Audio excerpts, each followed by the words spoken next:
साधनं प्रणो देवी सरस्वती वाजेभिर्वाजिनीवती धीनामभित्र्यवतु गणेशाय नमः सरस्वत्यै नमः श्रीगुरुभ्यो नमः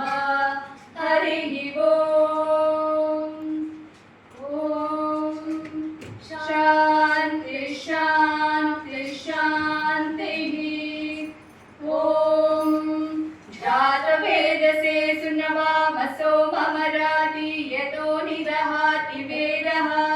स नः पर्षदति दुर्गाणि विश्वा नावेव सिन्धुन्दुरितात्यग्निः